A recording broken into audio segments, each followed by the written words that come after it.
Singapur, hiçbir doğal kaynağı olmayan küçük bir adadan sadece yarım yüzyıl içinde dünyanın en zengin ülkelerinden biri haline geldi.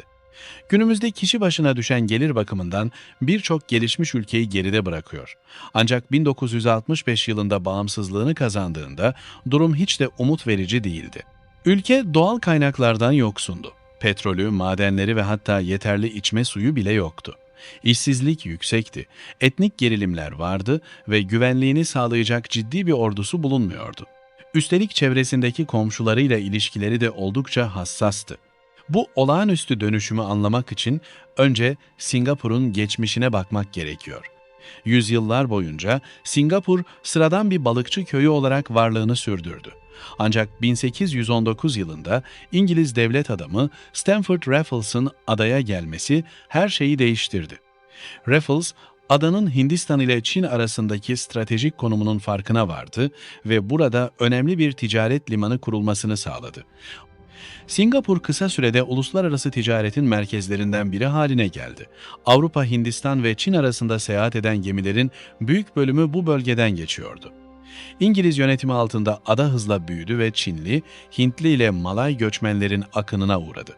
Nüfus katlanarak arttı ve Singapur, Britanya İmparatorluğu'nun Asya'daki en önemli limanlarından biri oldu. Ancak İkinci Dünya Savaşı sırasında her şey değişti. 1942 yılında Japonya, beklenmedik bir saldırıyla Singapur'u ele geçirdi. İngilizler saldırının denizden geleceğini düşündükleri için savunmalarını yanlış yönlendirmişti. Japon ordusu kuzeyden ilerleyerek şehri kısa sürede teslim aldı. Japon işgali yıllarında halk büyük acılar yaşadı. Binlerce insan hayatını kaybetti, yiyecek sıkıntısı yaşandı ve yaşam koşulları son derece ağırlaştı. Savaşın sona ermesiyle İngilizler geri dönse de artık eski otoritelerini kaybetmişlerdi. Yerel halk İngilizlerin yenilebileceğini görmüş ve bağımsızlık talebi güçlenmişti.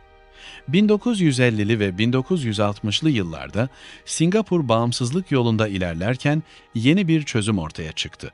Singapur, Malaya, Sabah ve Sarawak'la birleşerek Malezya Federasyonu'nu oluşturdu. İlk başta bu birleşme mantıklı görünüyordu. Singapur ekonomik gücünü paylaşacak, Malezya ise daha geniş topraklara ve doğal kaynaklara sahip olacaktı. Ancak kısa süre içinde siyasi ve etnik anlaşmazlıklar ortaya çıktı. Taraflar arasında giderek büyüyen gerilimler yaşandı ve sonunda 1965 yılında Malezya parlamentosu Singapur'un federasyondan çıkarılmasına karar verdi. 9 Ağustos 1965 tarihinde Singapur bağımsız bir devlet oldu. Ancak bağımsızlık bir zaferden çok belirsizlik anlamına geliyordu. Ülkenin kurucu lideri Lee Kuan Yew bile Singapur'un hayatta kalıp kalamayacağından emin değildi. Buna rağmen Lee Kuan Yew ülkenin en büyük avantajını fark etti: coğrafi konumu. Singapur hala dünyanın en önemli ticaret yollarının üzerinde bulunuyordu. Eğer ada, Güneydoğu Asya'nın ticaret, finans ve lojistik merkezi haline gelebilirse geleceğini kurtarabilirdi. İlk büyük sorun su meselesiydi. Ülke uzun yıllar boyunca Malezya'dan su ithal etmek zorundaydı. Bu bağımlılığı azaltmak için yağmur suyu toplama sistemleri kuruldu, rezervuarlar inşa edildi ve deniz suyunu içilebilir hale getirecek teknolojilere yatırım yapıldı. İkinci büyük sorun ekonomiydi. O dönemde birçok gelişmekte olan ülke dış ticareti kısıtlayarak kendi kendine yetmeye çalışıyordu. Singapur ise tam tersini yaptı. Yabancı yatırımları çekmek için düşük vergiler uyguladı, yolsuzlukla sert mücadele etti ve son derece verimli bir devlet sistemi kurdu. Bu strateji dünyanın dört bir yanından şirketlerin ilgisini çekti. Uluslararası firmalar Singapur'da yatırım yapmaya başladı ve yeni iş alanları ortaya çıktı. Bir diğer önemli sorun konuttu. Halkın büyük bölümü sağlıksız gecekondu bölgelerinde yaşıyordu. Hükümet tarihin en büyük toplu konut projelerinden birini başlattı. Milyonlarca insan modern apartmanlara taşındı ve uygun koşullarla ev sahibi oldu. Eğitim de dönüşümün temel taşlarından biri haline geldi. Doğal kaynakları olmayan bir ülke için en değerli kaynağın insan olduğu düşünülüyordu. Bu nedenle eğitim sistemine büyük yatırımlar yapıldı.